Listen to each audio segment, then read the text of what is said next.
Sean Zittel, BoxTheVoice.com, here with former Cruiserweight Champion of the World, Steve Cunningham.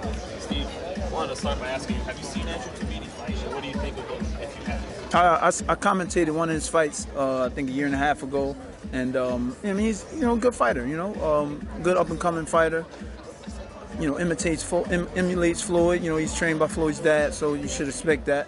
And Floyd being 49-0 and the fighter's favorite, so expect it. But yeah, I think he's good, but I just think we're gonna overwhelm him. We're gonna overwhelm him mentally and physically.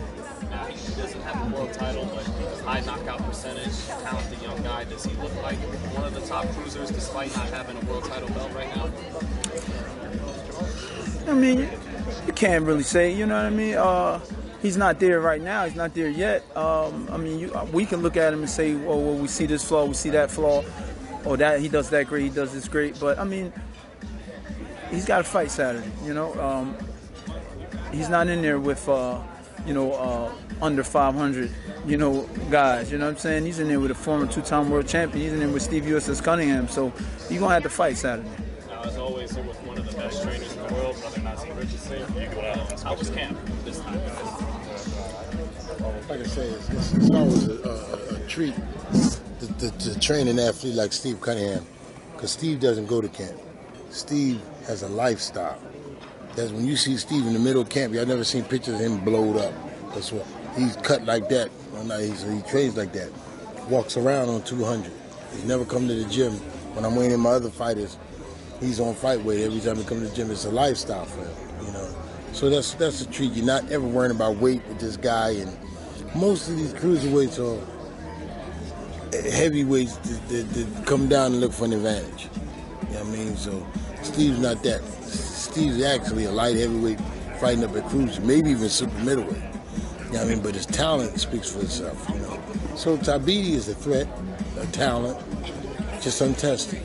So what wins Steve to fight this Saturday? We test him Saturday. You can have a kid in the class answering all the questions for the teacher, and then you put the test in front of him, and they don't pass the test. You're wondering why.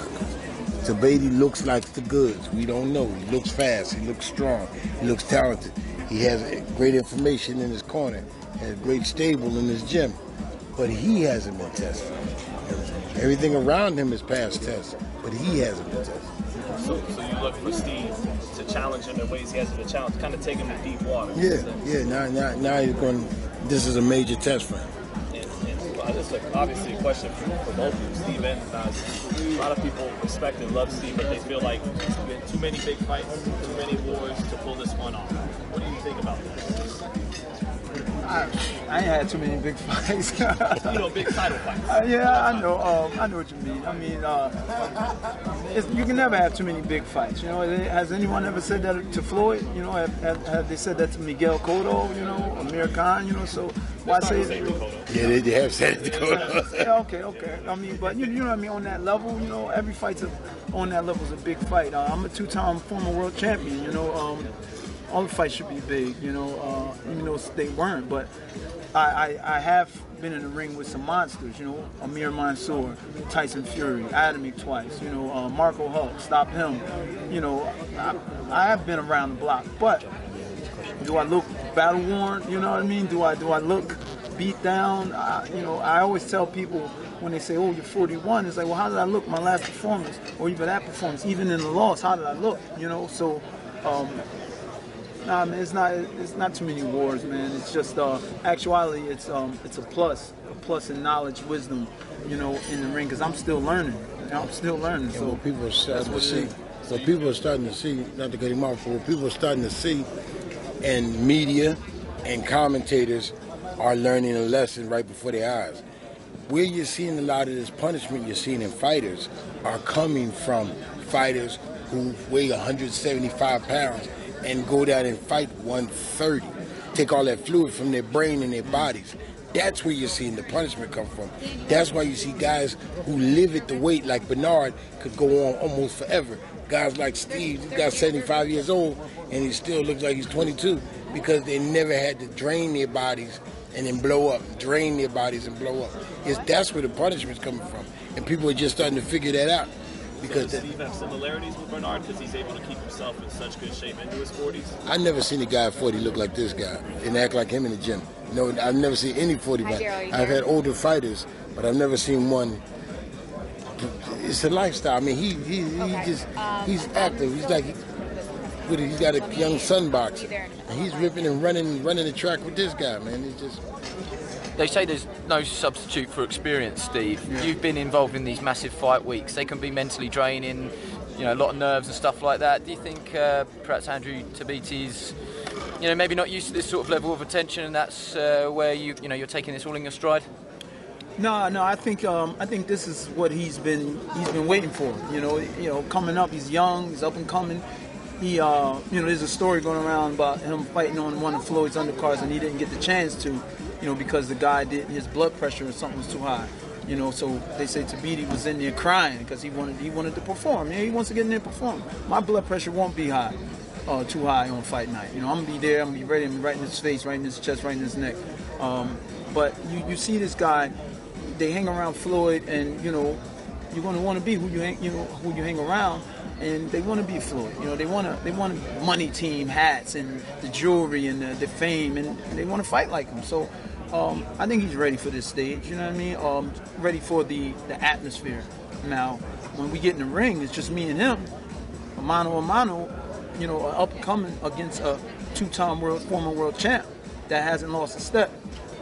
And then now you're going to see something. You said you're nearing last chance saloon. You might not be in it yet, but you're nearing it. Is that any added pressure on you at all for this weekend? It's always pressure. You know what I mean? I'm 41. I know I'm 41. I feel awesome. I feel daggone 20-something, you know. So added pressure, no, it is what it is. I've been in some fights where I've clearly beat the guy and I lost. You know, I've been in fights where, you know, things should have went this way, they went that way. So I don't have pressure. Coming into fights, my mindset is I'm going to come do what I train to do, which is to win, and then afterwards, that's what go down. You know what I mean? It's really I can't change. I've tried to change some of them decisions and I can't. So whatever happens, it is what it is. You know. Mm-hmm. How much does experience gonna play in this fight? The fact that you've been on the big stage and he hasn't done. I think in order for me to win, it's going to have to play a part. In order for me to win decisively, you know, the way we want to win, without any issues at the judges' table, you know, it'll play a part. I have the experience. If you got a gun at home and the guy breaks into your house, what are you going to just ball your fist up and go punch him? That gun is my experience. I'm going to pick that gun up and blow his brains out, you know? So that's the plan is. Not that you've been in the game for a long time. You have extra motivation, but does it motivate you? You're basically trying to feature this young lion. I mean, yeah, it is motivation. You know, like I told him today at the fighters meeting, you know, fighting Tyson Fury was a challenge. You know, I'm an athlete. I love challenges. Challenges, bring me up.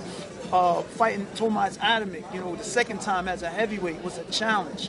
Fighting Amir Mansour, powerhouse, you know, was a challenge that got me right. You know, kept my mind right in camp.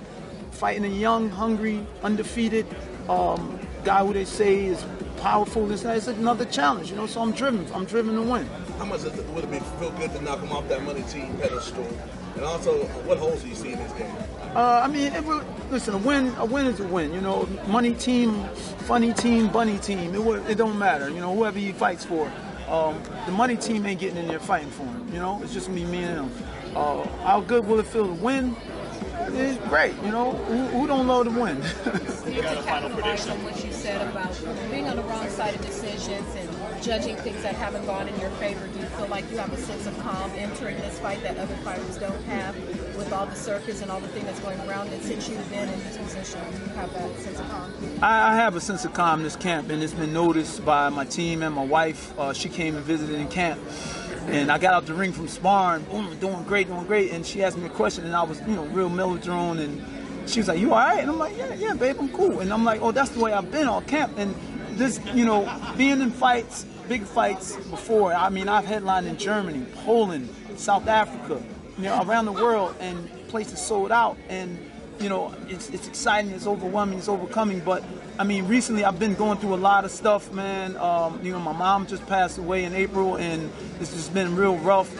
But it really focused me. A lot of this stuff focused me and helped me grow into even a better man, you know, more of a man. So, listen, I'm really focused and calm and just centered, you know. We know that your young son also fights. Yes. When you